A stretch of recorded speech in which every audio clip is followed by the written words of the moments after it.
السلام علیکم ورحمۃ اللہ وبرکاتہ۔ الحمد للہ رب العالمین والصلاة والسلام الأتمان الأكملان على محمد خاتم النبیین وعلى آلہ وصحبہ الغر الميامین ومن تبعهم وتابعیہم بإحسان إلى يوم الدین، اما بعد۔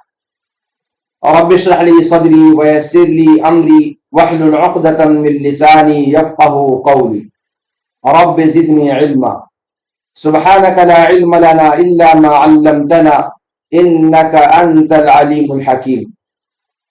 یا معلم ابراہیم علمنی کما علمته ویا مفہم سلیمان فہمنی کما فہمته۔ مشاہدین کرام، مختلف چینلز پر اربعین نوویہ کے درس میں ہمارے ساتھ شامل حاضرین و حاضرات، السلام علیکم ورحمۃ اللہ وبرکاتہ۔ اربعین نوویہ کے سلسلہ درس میں ایک نئے درس کو لے کر آپ کی خدمت میں حاضر ہوں۔ اربعین نوویہ میں ابھی ہمارا درس اربعین نوویہ کی دوسری حدیث، جو حدیث جبریل کے نام سے مشہور ہے، اس پہ چل رہی ہے۔ حدیث جبریل میں ہم نے شروع کی باتوں کو، شروع میں جو حصہ ہے، شروع کا جو حصہ ہے اسے پڑھ لیا ہے، اور اسلام کی تعریف، اسلام کے ارکان، انہیں ہم نے جان لیا ہے۔ اب آج ایمان باللہ کے بعد ایمان بالکتب پر ہماری گفتگو ہوگی، اور ایمان بالکتب سے کیا مراد ہے، اور ایمان بالکتب کا مقصود کیا ہے۔ ایمان باللہ اور ایمان بالملائکہ کے بعد تیسرا رکن جو ہے وہ کتابوں پر ایمان۔ اسلام کی تعریف میں اللہ کے رسول صلی اللہ علیہ وسلم نے جبریل امین علیہ الصلاۃ والسلام کے جواب میں آپ نے فرمایا تھا کہ اسلام کے جو ارکان ہیں، شہادت اللہ الہ الا اللہ اور محمد رسول اللہ، اور صلاۃ قائم کرنا، زکوٰۃ دینا، اور حج اور صوم رمضان، اس پر گفتگو ہو چکی تھی۔ اب دوسرا مرحلہ ایمان پر گفتگو کا ہے، اور ایمان کے تعلق سے اللہ کے رسول صلی اللہ علیہ وسلم نے جبریل امین کے سوال کے جواب میں فرمایا کہ ان تؤمن باللہ و ملائکتہ و کتبہ۔ تو ان تؤمن باللہ پر ہماری گفتگو مکمل ہو گئی تھی کہ ایمان باللہ سے مراد اللہ کی ذات پر ایمان، اللہ رب العالمین کی الوہیت پر ایمان، اللہ رب العالمین کی ربوبیت پر ایمان، اللہ رب العالمین کی اسماء و صفات پر ایمان، اور اس کی تفصیل آپ کے سامنے پیش کی گئی۔ اس کے بعد ہماری گفتگو ایمان بالملائکہ پر بھی ہو چکی ہے کہ ایمان بالملائکہ، فرشتوں پر ایمان کا کیا مطلب ہے، اور فرشتوں کے تعلق سے کچھ تفصیل آپ کے سامنے پچھلے درس میں رکھی گئی تھی۔ اب اس کے بعد ہم آتے ہیں ایمان کے تیسرے رکن کی طرف، ان تؤمن باللہ و ملائکتہ و کتبہ، یعنی کتابوں پر ایمان۔ اور کتابوں پر ایمان کا کیا مطلب ہے، وہ آج انشاءاللہ ہم حدیث جبریل میں دیکھنے کی کوشش کرتے ہیں۔ لیکن اس سے پہلے کہ درس میں ہم تفصیلی طور پر گھسیں، اس سے پہلے میں چاہوں گا عزیز ولید سے کہ وہ حدیث جبریل کو دوبارہ ہمارے سامنے پڑھ دے، تاکہ اس کا متن ہمارے سامنے ہو، اور اسی کی روشنی میں پھر آپ کے سامنے مزید تفصیل جو اس سے متعلق ہے وہ آپ کے سامنے بیان کی جائے۔ عزیز ولید۔ السلام علیکم ورحمۃ اللہ وبرکاتہ۔ بسم اللہ الرحمن الرحیم۔ عن عمر رضی اللہ عنہ ایضا قال بینما نحن جلوس عند رسول اللہ صلی اللہ علیہ وسلم ذات یوم اذ طلع علينا رجل شديد بياض الثياب شديد سواد الشعر لا يرى عليه أثر السفر ولا يعرفه منا أحد حتى جلس إلى النبي صلى الله عليه وسلم فأسند ركبتيه إلى ركبتيه ووضع كفيه على فخذيه وقال يا محمد أخبرني عن الإسلام. فقال رسول الله صلى الله عليه وسلم الإسلام أن تشهد أن لا إله إلا الله وأن محمد رسول الله وتقيم الصلاة وتؤتي الزكاة وتصوم رمضان وتحج البيت إن استطعت إليه سبيلا. قال صدقت. فعجبنا له يسأله ويصدقه. قال فأخبرني عن الإيمان.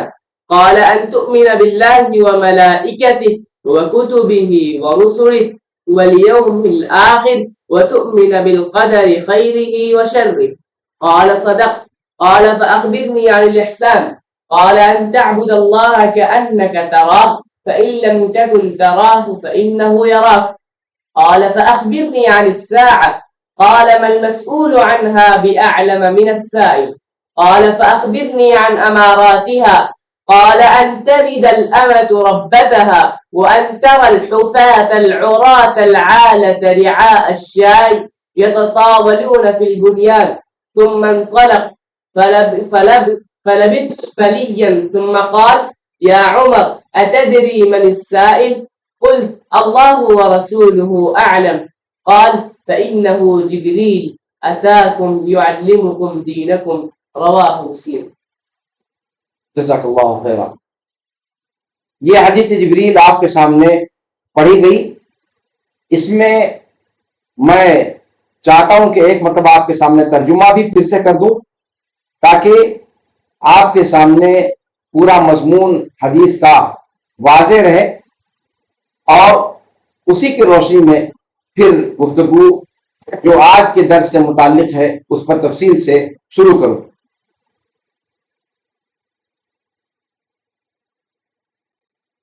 اس حدیث میں عمر بن خطاب رضی اللہ عنہ وارضاہ سے روایت ہے. وہ فرماتے ہیں کہ ہم اللہ کے رسول صلی اللہ علیہ وسلم کے پاس تھے ایک دن کہ اچانک ایک آدمی جو بالکل سفید شفاف کپڑے پہنے ہوئے تھے وہ آئے جن کے بال نہایت درجہ سیاہ تھے اور جن پر سفر کا کوئی نشان نظر نہیں آ رہا تھا اور ہم میں سے کوئی انہیں پہچانتا بھی نہیں تھا. یہاں تک وہ آئے یہاں تک کہ آپ صلی اللہ علیہ وسلم کے پاس آ کر کے بیٹھ گئے. اپنے گھٹنوں کو آپ کے گھٹنے سے ملا کر بیٹھے اور اپنی دونوں ہتھیلیوں کو اپنی دونوں رانوں پر رکھا اور کہا کہ اے محمد مجھے اسلام کے بارے میں آگاہ کیجیے. آپ صلی اللہ علیہ وسلم نے اللہ کے رسول صلی اللہ علیہ وسلم نے فرمایا کہ اسلام یہ ہے کہ تم گواہی دو, اس بات کی شہادت دو کہ نہیں ہے معبود حقیقی مگر اللہ, اور اس بات کی کہ محمد صلی اللہ علیہ وسلم اللہ کے رسول ہیں, اور صلاۃ قائم کرو, زکوٰۃ ادا کرو, رمضان کا صوم رکھو اور بیت اللہ کا حج کرو اگر وہاں تک جانے کی سکت ہو. جبریل اس شخص نے کہا صدق. عمر بن خطاب رضی اللہ تعالیٰ عنہ نے فرمایا کہ ہمیں تعجب ہوا کہ آپ صلی اللہ علیہ وسلم سے پوچھ رہا ہے اور پھر آپ کی تصدیق بھی کر رہا ہے. پھر اس آدمی نے آپ صلی اللہ علیہ وسلم سے پوچھا کہ مجھے ایمان کے بارے میں آگاہ فرمائیے. آپ صلی اللہ علیہ وسلم نے فرمایا کہ ایمان یہ ہے کہ تم اللہ پر ایمان لاؤ, فرشتوں پر ایمان لاؤ, اس کی کتابوں پر, اس کے رسولوں پر, یوم آخرت پر ایمان لاؤ اور ساتھ میں تقدیر کے خیر و شر پر ایمان لاؤ. اس آدمی نے کہا آپ نے درست فرمایا. پھر اس آدمی نے پوچھا کہ مجھے احسان کے بارے میں بتلائیے.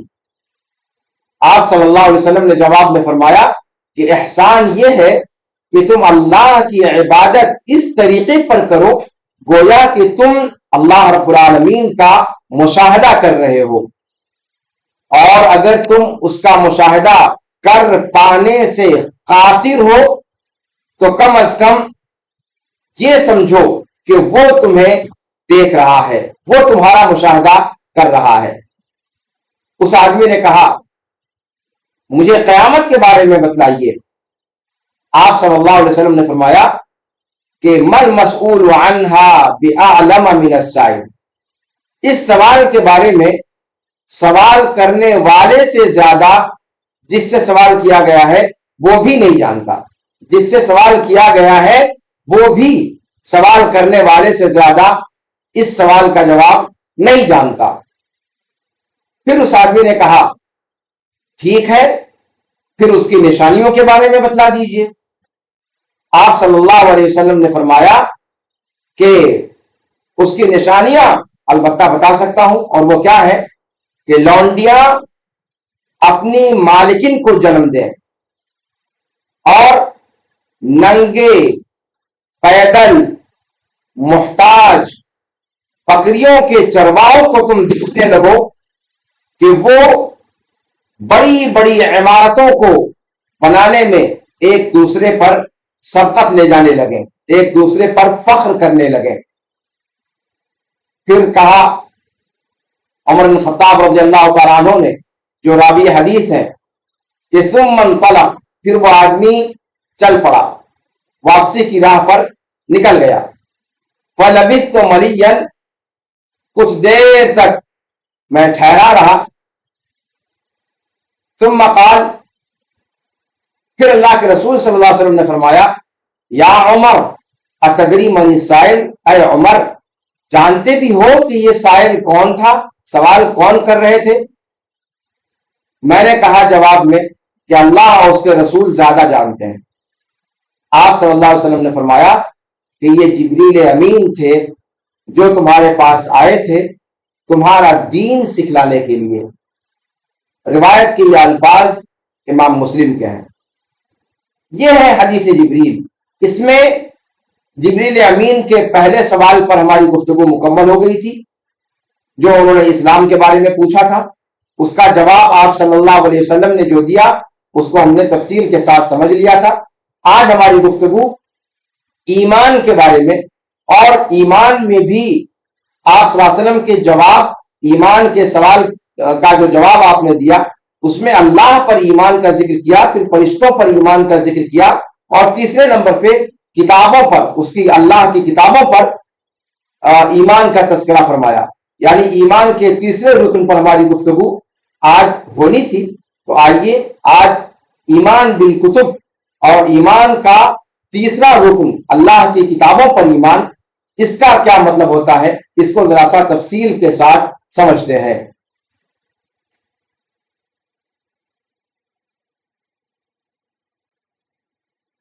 اللہ کے رسول صلی اللہ علیہ وسلم نے یہاں پر جبریل امین کے ایمان سے متعلق سوال کے جواب میں کہا کہ ایمان یہ ہے کہ تم اللہ پر ایمان لاؤ، اس کے فرشتوں پر ایمان لاؤ، اس کی کتابوں پر ایمان لاؤ۔ کتابوں کا لفظ آپ صلی اللہ علیہ وسلم نے استعمال فرمایا، اور کتابوں جیسا کہ آپ دیکھ رہے ہیں یہ جمع ہے۔ آپ صلی اللہ علیہ وسلم کے الفاظ ہیں وَكُتُبِهِ، أَن تُؤْمِنَ بِاللَّهِ وَمَلَائِكَتِهِ وَكُتُبِهِ، اور یہ کتب کا لفظ عربی زبان میں کتاب کی جمع ہے، یعنی اللہ رب العالمین کی جانب سے نازل کردہ کتابوں پر ایمان لاؤ۔ اور کتاب کسے کہتے ہیں؟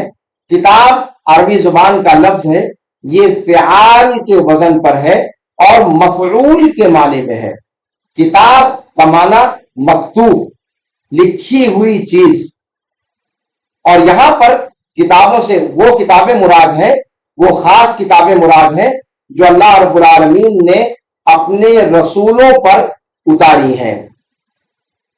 اس لیے کہ کوئی بھی رسول اللہ کا ایسا نہیں ہے کہ جس پر اللہ رب العالمین نے اپنی جانب سے کتاب نہ اتاری ہو۔ رسول کہا ہی اسے جاتا ہے جو اللہ رب العالمین کی جانب سے کتاب لے کر کے آئے۔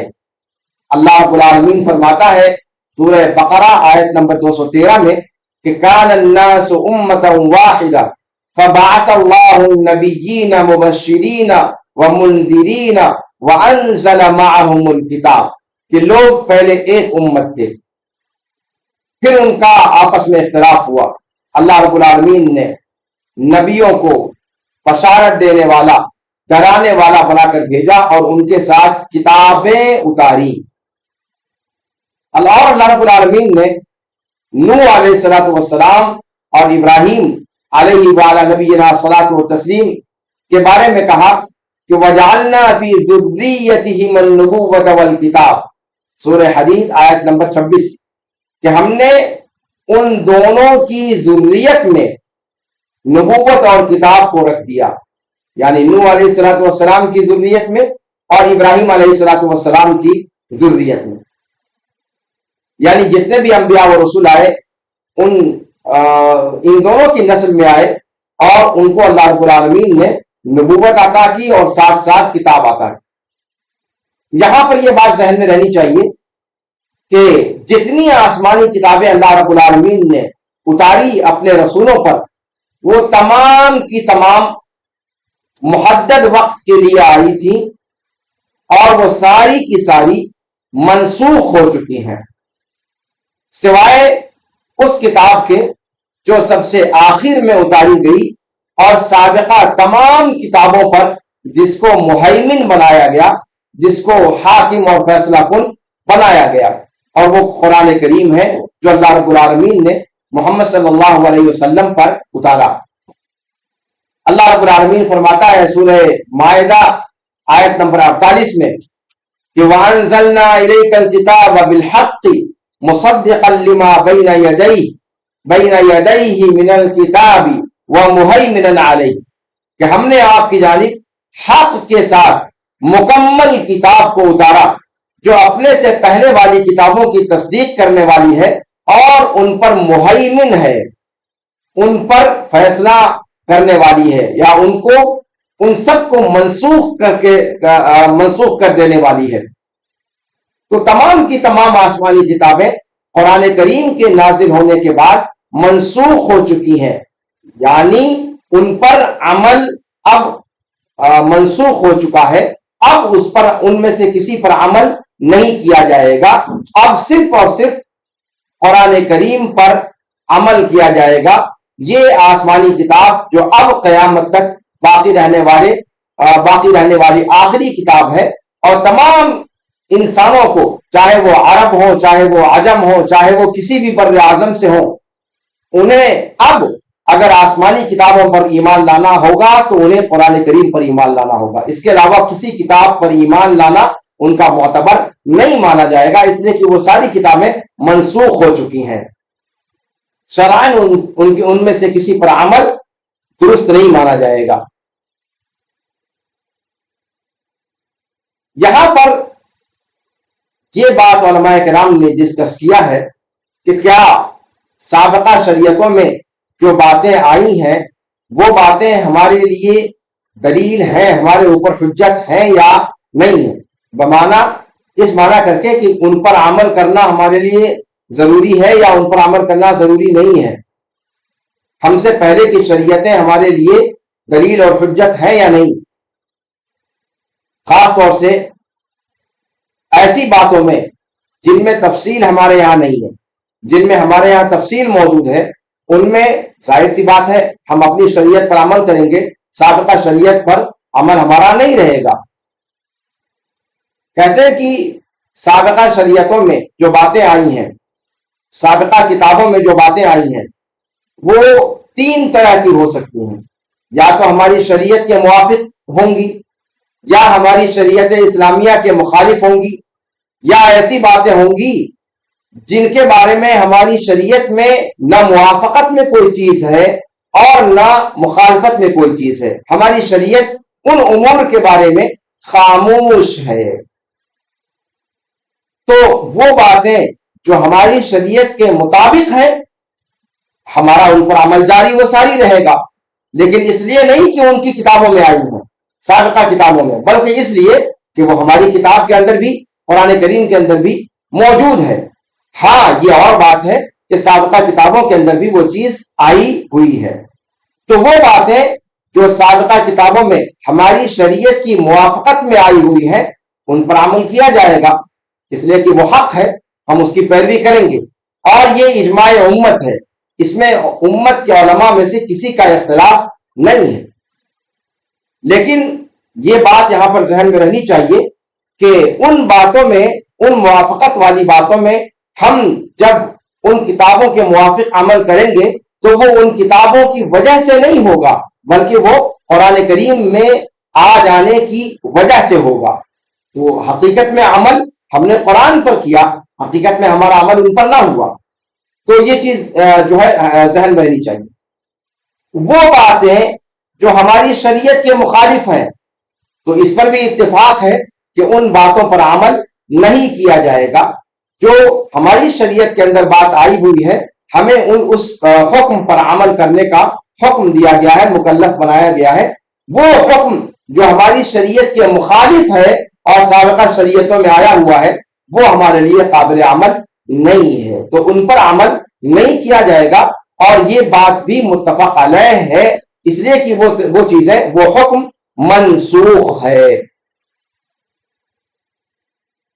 مثال اس کی دی جا سکتی ہے، اونٹ کی مثال ہے. ہماری شریعت میں اللہ رب العالمین نے اونٹ کا کھانا حلال قرار دیا ہے، جبکہ شریعت یہود میں یہودیوں کے یہاں اونٹ کا کھانا حرام قرار دیا گیا تھا. اب یہاں پر آپ دیکھیں کہ ہماری شریعت کا حکم یہودی شریعت جو سابقہ شریعت ہے اس سے براہ راست متصادم ہے، اس کے براہ راست برعکس ہے. وہاں اونٹ کا کھانا حرام تھا اور شریعت محمدیہ میں اونٹ کا کھانا حلال ہے. تو اب اس میں ہم شریعت یہودیت پر عمل کریں گے، یہودیوں کی شریعت پر عمل کریں گے. اگر اس پر عمل کرتے ہیں تو قرآن کی خلاف ورزی ہوتی ہے، اور قرآن پر عمل کرتے ہیں تو یہودی شریعت کی خلاف ورزی ہوتی ہے. تو یہاں پر ہم کیا کریں گے؟ ہمیں اپنی شریعت پر عمل کرنا ہوگا. یہاں پر یہودی شریعت قرآن کے نازل ہو جانے کے بعد منسوخ ہو چکی ہے قرآن کے اعلان کے مطابق. لہذا اونٹ کے گوشت کی حرمت جو شریعت یہود میں تھی اسے معتبر نہیں مانا جائے گا، اور ہم اونٹ کا گوشت کھائیں گے، اسے حلال سمجھا جائے گا. اب آئیے سابقہ شریعت کی جو تیسری شکل ہے وہ یہ کہ اس میں کوئی ایسی چیز آئی ہے جن کے موافق بھی ہمارے ہاں کوئی چیز نہیں ہے، اور جن کے ہماری شریعت سے مخالف بھی کوئی چیز نہیں ہے، اور ہماری شریعت کے موافق بھی کوئی چیز نہیں ہے، بلکہ وہ ایک ایسی چیز ہے جن کے بارے میں ہماری شریعت خاموش ہے. ہماری شریعت میں اس کے بارے میں کوئی تفصیل نہیں آئی ہے. ہماری شریعت اس سلسلے میں مکمل طور پر سکوت کو لازم پکڑتی ہے. ایسی شکل اگر ہے تو یہ والی شکل اختلاف کی شکل ہے. اس میں علماء کرام کی مختلف رائے آئی ہیں، مختلف علماء کرام کی مختلف آراء ہیں. بعض علماء نے کہا کہ ہم سے سابقہ شریعتوں کے اندر جو احکام دیے گئے تھے وہ احکام اس تیسری شکل کے اگر ہیں تو وہ ہمارے لیے حجت مانے جائیں گے. شرع ما قبلنا شرع لنا. اور بعض علماء کرام نے کہا کہ نہیں، اگر ہماری شریعت اس حکم کے تعلق سے نہ موافق نہ مخالف کوئی حکم نہیں دے رہی ہے، سکوت اختیار کر رہی ہے ہماری شریعت، تو سابقہ شریعت میں آ جانا یہ کسی حکم کا ہمیں اس کا مکلف نہیں کرتا.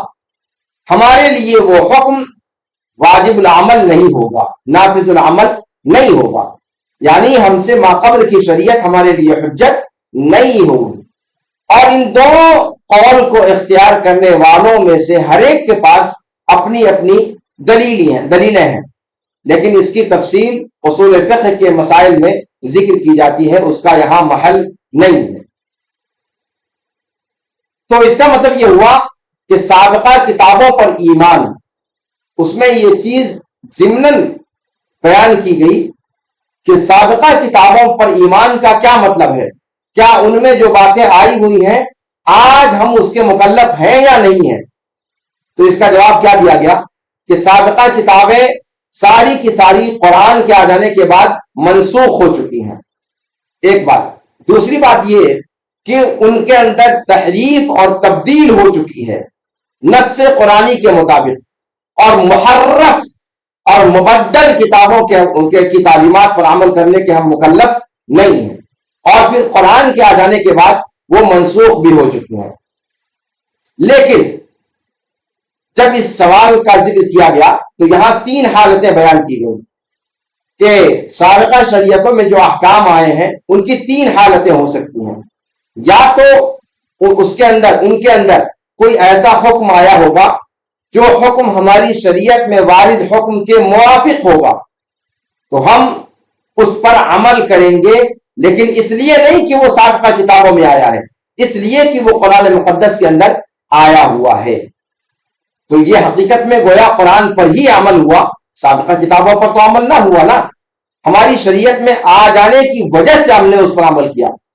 تو یہ پہلی شکل ہوئی کہ سابقہ کتابوں کی بعض تعلیمات جو قرآن کے اندر آئی ہیں ہم ان پر عمل کریں، تو یہ قرآن پر بھی عمل ہوا اور سابقہ کتابوں پر بھی عمل ہوا، اور یہ اجماع امت ہے اس پر کہ یہ احکام یا یہ تعلیمات واجب العمل ہیں، نافذ العمل ہیں۔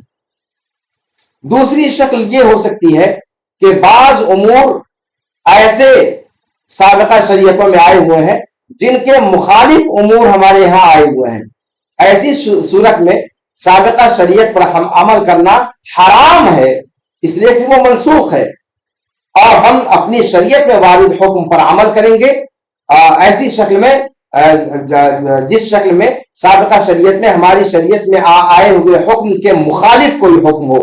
اور اس کی مثال ہم نے اونٹ کی گوشت کے حوالے سے دی کہ یہودی شریعت میں وہ حرام تھا اور ہماری شریعت میں حلال ہے، لہذا ہم یہود کی شریعت پر عمل نہ کرتے ہوئے اپنی شریعت میں وارد حکم پر عمل درآمد کریں گے، اور اس پر بھی علماء امت کا اتفاق ہے۔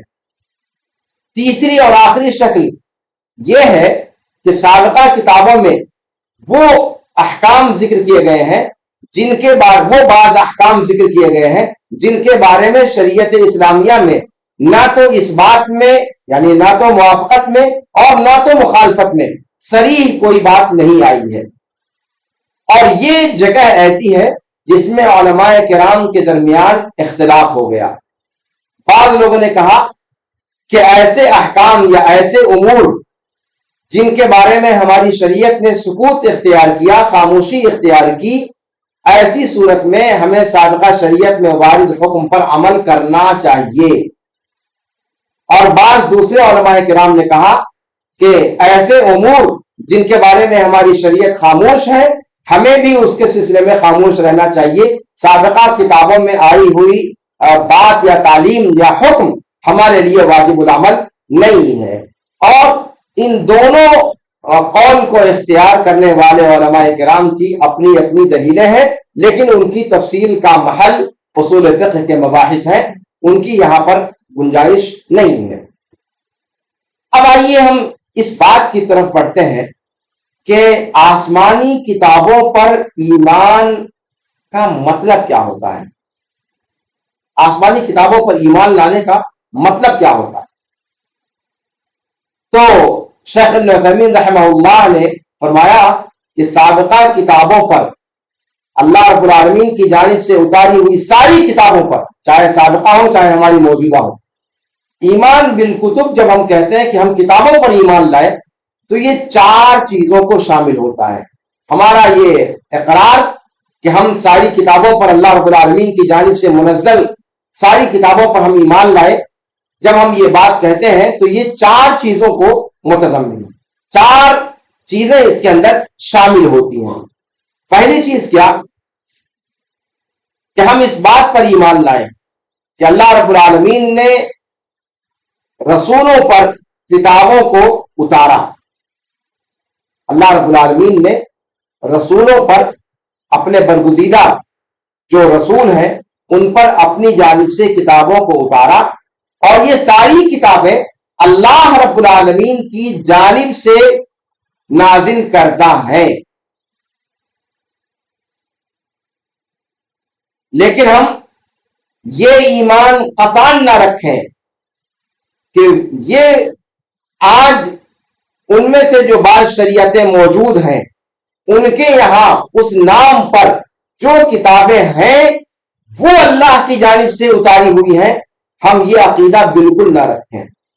مثال کے طور پر یہودیوں کے ہاں عہد قدیم کے نام سے تورات یعنی جس کو ہم کہتے ہیں وہ ان کے ہاں آج بھی موجود ہے اس نام سے, اور عہد جدید یعنی جو اناجیل ہے وہ عیسائیوں کے ہاں پائی جاتی ہیں, جس میں زبور بھی داخل ہے جو داؤد علیہ السلام پر اتاری گئی.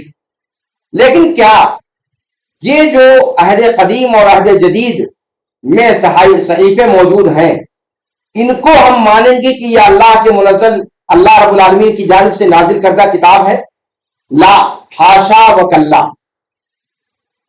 ہم یہ ایمان لائیں گے کہ اللہ رب العالمین نے تورات موسیٰ علیہ السلام کو عطا فرمائی, اللہ رب العالمین نے زبور عیسیٰ علیہ السلام کو عطا فرمائی, اللہ رب العالمین نے انجیل عیسیٰ علیہ السلام کو عطا فرمائی. پر آج جو اس نام سے کتابیں اس ملت کے ماننے والوں کے ہاتھ میں ہے, ہم نہیں ایمان رکھتے کہ یہ اللہ کی کتابیں ہیں. ان کے بارے میں ہم نہیں مانتے کہ وہ منزل من اللہ ہیں. کیوں؟ اس لیے کہ اگر ہم یہ مانتے ہیں کہ ان کے ہاتھوں میں موجود کتابیں اللہ کی نازل کردہ ہیں تو ہم قرآن کا انکار کرنے والے ہو جائیں گے. اس لیے کہ قرآن نے کہہ دیا کہ یہودیوں نے اور عیسائیوں نے اپنی اپنی کتابوں کے اندر تحریف کر ڈالی ہے, ان کے اندر بدلاؤ کر ڈالا ہے, ان کے اندر تغیر کر ڈالا ہے, ان کی عبارتوں کو بدل ڈالا ہے, اس کے اندر حذف و اضافہ کر ڈالا ہے. جو چیزیں ان کے اندر ہیں ان میں سے ڈیلیٹ کر دی گئی ہیں, اور جو چیزیں ان میں نہیں ہیں وہ ان میں بڑھا دی گئی ہیں. اور ایسی صورت میں ہمیں نہیں معلوم کہ ان میں سے کون سا حصہ اللہ رب العالمین کی جانب سے واقعتاً نازل کردہ ہے اور کون سا حصہ ان کے ربیوں کی جانب سے, ان کے علماء کی جانب سے, ان کے پادریوں کی جانب سے, ان کے پوپوں کی جانب سے پڑھایا ہوا ہے. اور جب یہ چیز کلیئر نہیں ہے تو پھر ان کتابوں کو ہم اللہ کی جانب سے نازل کردہ کتاب ہرگز نہیں کہہ سکتے. تو ان دونوں میں فرق سمجھیے کہ ایمان بالکتب کا مطلب یہ ہے کہ سابقہ رسولوں پر جو اللہ رب العالمین نے کتابیں اتاری ہم ان کتابوں پر ایمان رکھتے ہیں, اور اس بات پر ایمان رکھتے ہیں کہ ان کو اللہ رب العالمین کی جانب سے نازل کیا گیا ہے. پر اگر ان میں سے آج روئے زمین پر کسی کے یہاں موجود ہے اس نام پر کہ وہ اللہ کی کتاب ہے, ان کے اس ملت کے ماننے والوں کے عقیدے کے اعتبار سے, تو ہم ان نسخوں کو اللہ کی جانب سے نازل کردہ تسلیم نہیں کریں گے, ہم اس پر ایمان نہیں لائیں گے.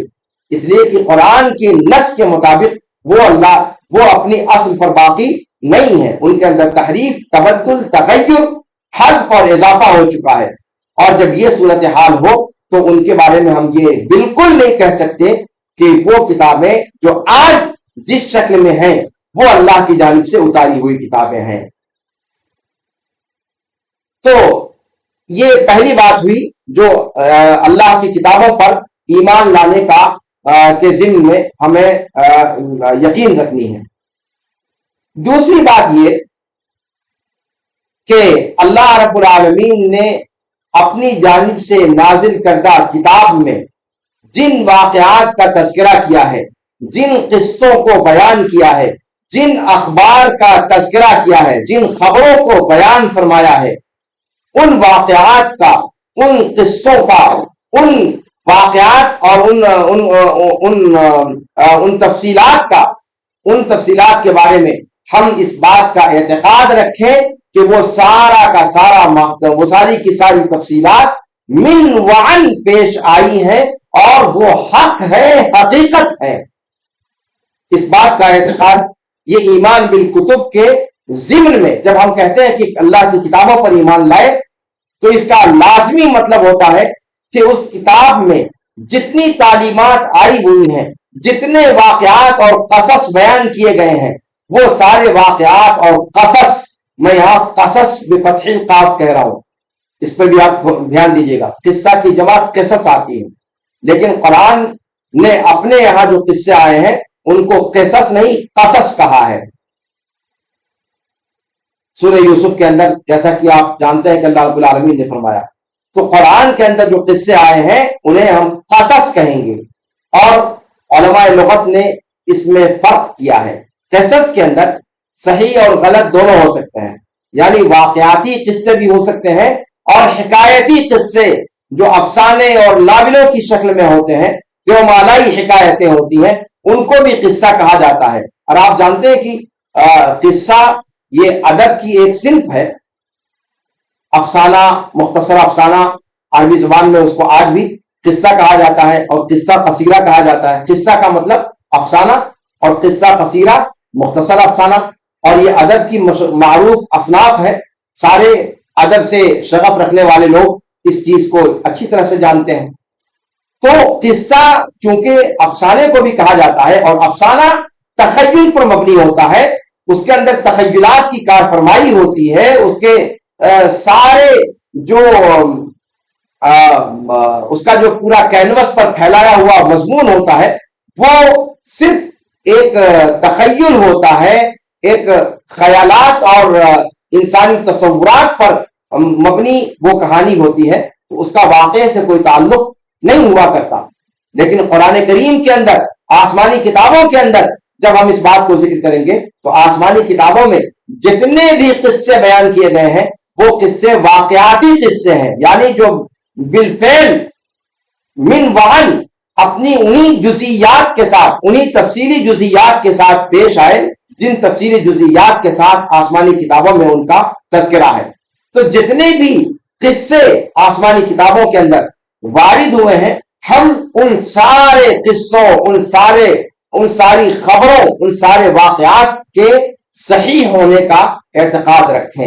ایمان بالکتب کا دوسرا حصہ یا دوسری چیز، جب ہم ایمان بالکتب کہتے ہیں کہ ہم کتابوں پر ایمان لائے، تو یہ چیز اس ایمان کے ضمن میں شامل ہوتی ہے کہ ہم اس میں وارد سارے ان کتابوں میں وارد سارے قصوں کو، سارے اخبارات کو، سارے واقعات کو من وعن پیش آیا ہوا یقین کریں، ان کو صحیح ہونے کا اعتقاد رکھیں، یہ مانے کہ یہ حق ہے اور حقیقت ہے. جی تیسری چیز جو آسمانی کتابوں پر ایمان لانے کا اقرار کرتے ہوئے ہم اپنے ذہن میں اعتقاد رکھیں، وہ کیا کہ ان کے اندر جتنے بھی احکام ذکر کیے گئے ہیں ہم ان تمام پر ایمان رکھیں کہ وہ سارے کے سارے احکام درست ہیں اور من جانب اللہ ہیں. اگر ہماری شریعت کے مخالف نہیں ہے تب، اور اگر ہماری شریعت کے مخالف ہیں تب تو اس کے بارے میں بتا دیا گیا. ہماری شریعت کے مخالف ہیں تو اس کا حکم واضح ہوگا کہ ہم اس کے بارے میں اس کے حق ہونے کا اعتقاد نہیں رکھیں گے. آج اس زمانے میں وہ حق تھی لیکن آج وہ حق نہیں ہے، وہ منسوخ ہو چکی ہیں.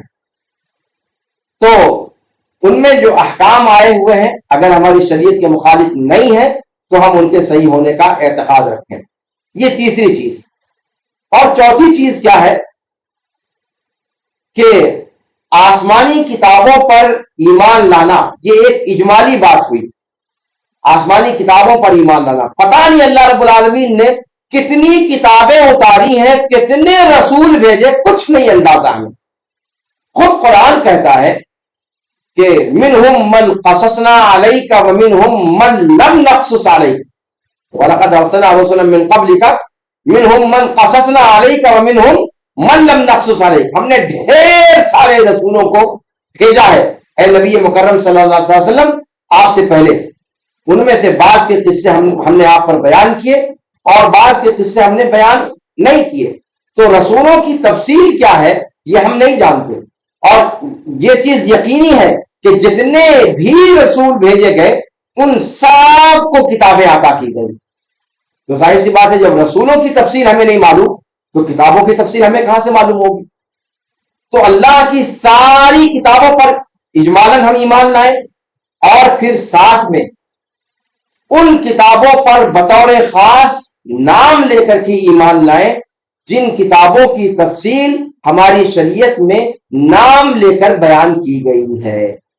مثال کے طور پر تورات یہودیوں پر بھیجی گئی، انجیل عیسائیوں پر بھیجی گئی، زبور داؤد علیہ السلام پر بھیجی گئی، اور قرآن اللہ کے رسول صلی اللہ علیہ وسلم پر بھیجی گئی۔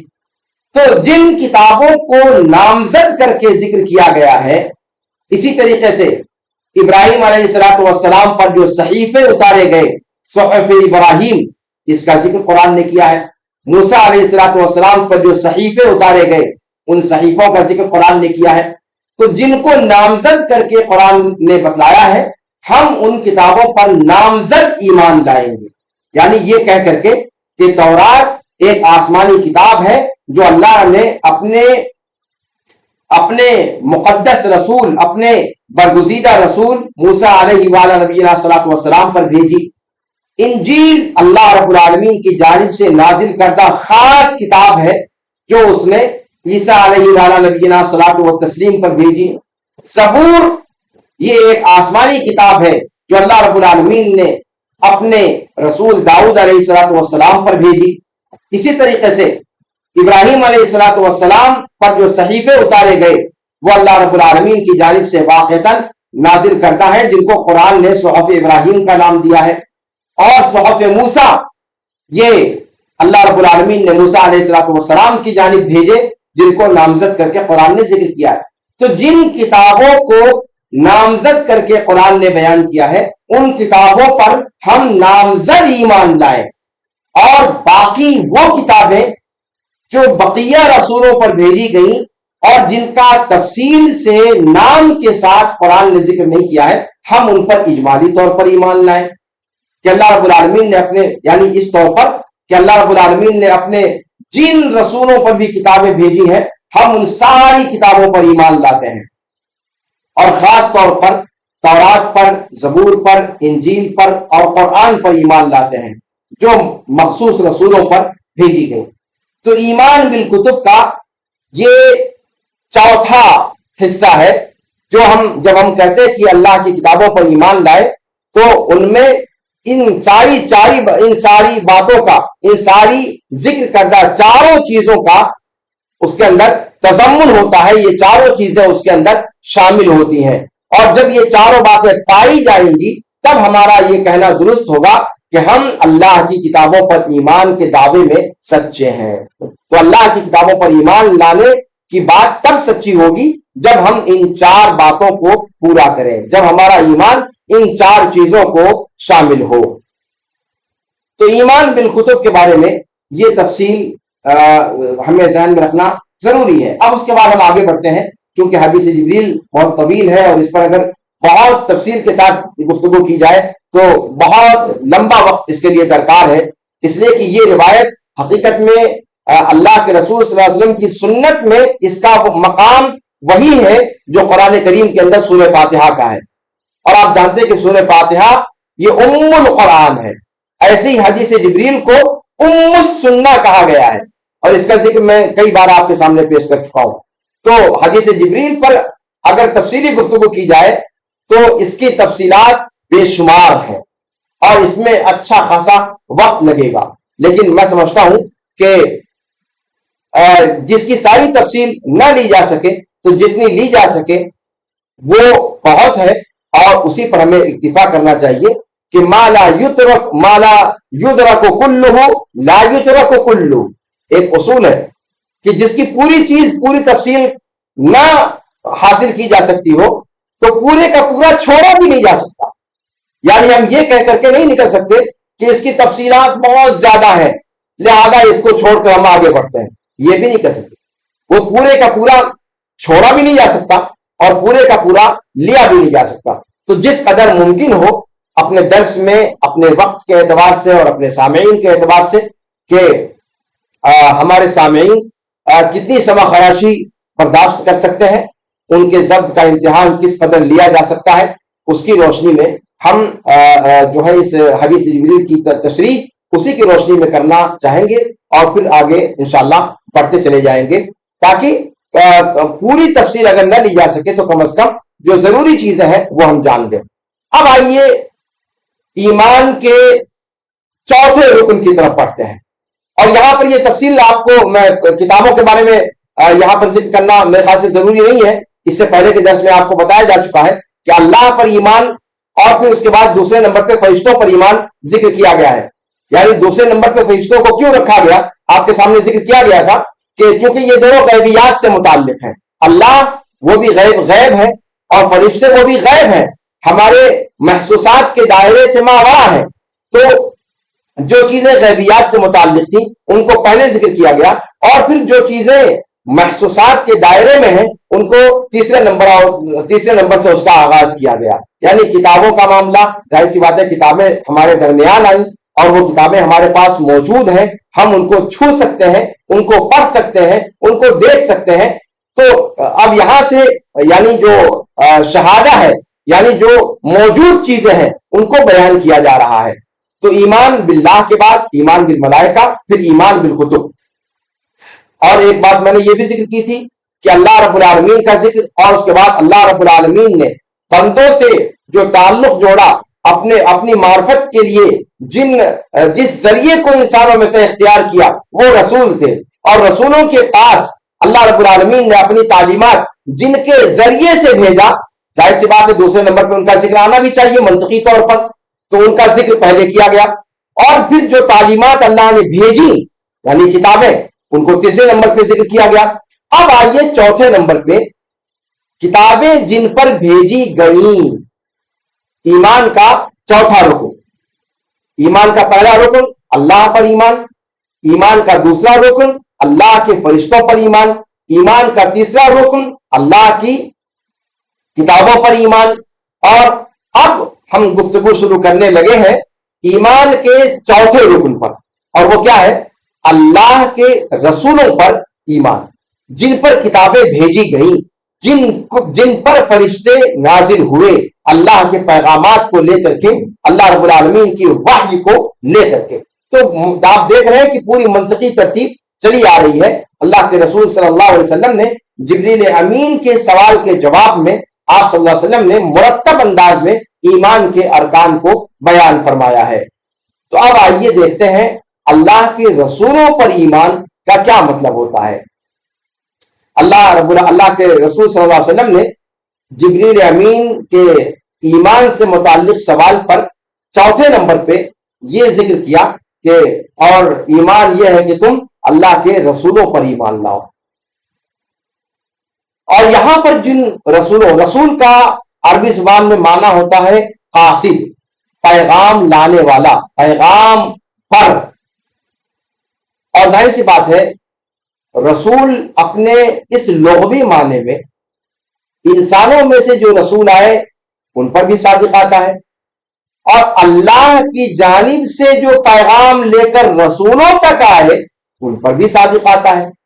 اور قرآن نے کہا ہے، قرآن نے جبریل کو بھی رسول گردانا ہے، سورہ تکویر وغیرہ کے اندر اس کا تذکرہ آیا ہے.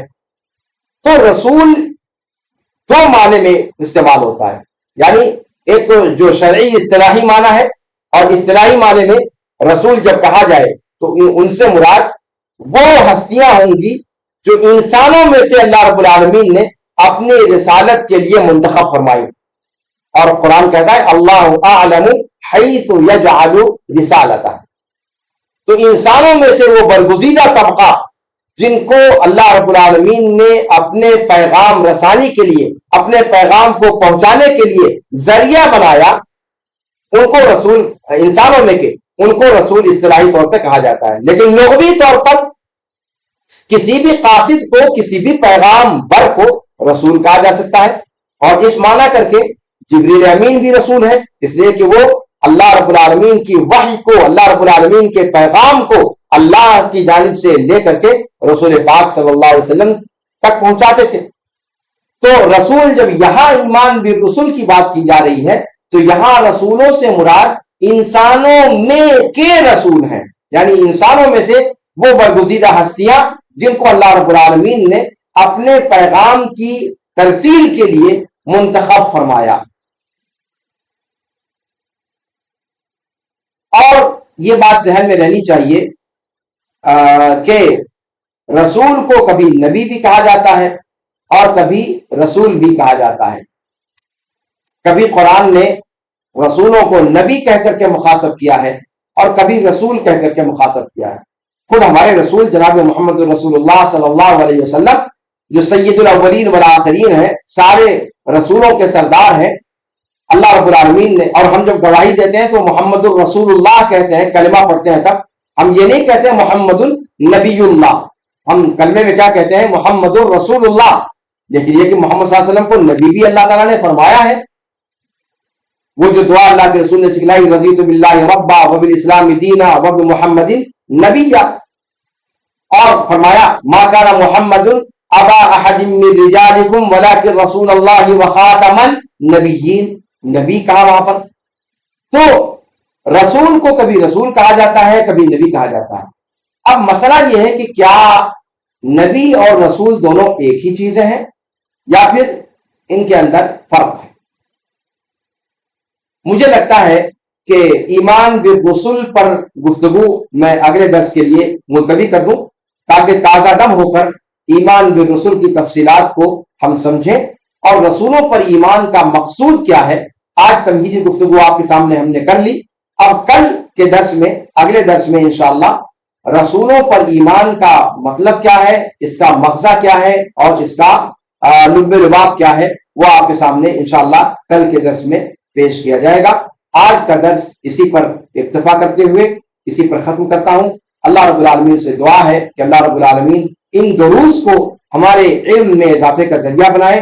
اللہ رب العالمین حدیث جبریل میں ذکر کردہ تفصیلات کے مطابق اپنا اسلام اور اپنا ایمان ہمیں درست کرنے کی توفیق عطا فرمائے، اور اسلام اور ایمان سے بڑھ کر ہم نے احسان کے درجے تک اللہ رب العالمین پہنچائے، جو سب سے اعلیٰ اور عرفہ درجہ اور مقام ہے. جیسا کہ آپ اور ہم دیکھیں گے انشاءاللہ حدیث جبریل میں جب ہم احسان تک پہنچیں گے وہاں ہماری گفتگو آئے گی تو تفصیل کے ساتھ اس پر انشاءاللہ آپ کے سامنے بیان کیا جائے گا. اللہ رب العالمین ان سارے علوم کو ہمارے لیے ذخیرہ آخرت بنائے، ان ساری جانکاریوں کو ہمارے لیے وبال جان نہ بنائے. اللہ رب العالمین اس علم پر ہمیں عمل کرنے کی بھی توفیق عطا فرمائے اور اس کے مطابق ہمیں اعتقاد رکھنے کی توفیق عطا فرمائے، اور جب تک زندہ رکھے قرآن و سنت کا شہدائی بنا کر کے زندہ رکھے، سلف صالحین کے نقش قدم پر اللہ رب العالمین چلتا ہوا زندہ رکھے. اور جب ہمارا خاتمہ ہو تو اللہ رب العالمین ہمارا خاتمہ نبیین، صدیقین، شہداء اور صالحین کے ساتھ فرمائے. اور اللہ رب العالمین نے فرمایا ہے کہ وَحَسُنَ أُولَٰئِكَ رَفِيقًا. هذا وصلى الله وسلم على نبينا محمد وعلى آله وصحبه أجمعين. سبحانك اللهم وبحمدك أشهد أن لا إله إلا أنت أستغفرك وأتوب إليك. والسلام عليكم ورحمة الله تعالى وبركاته.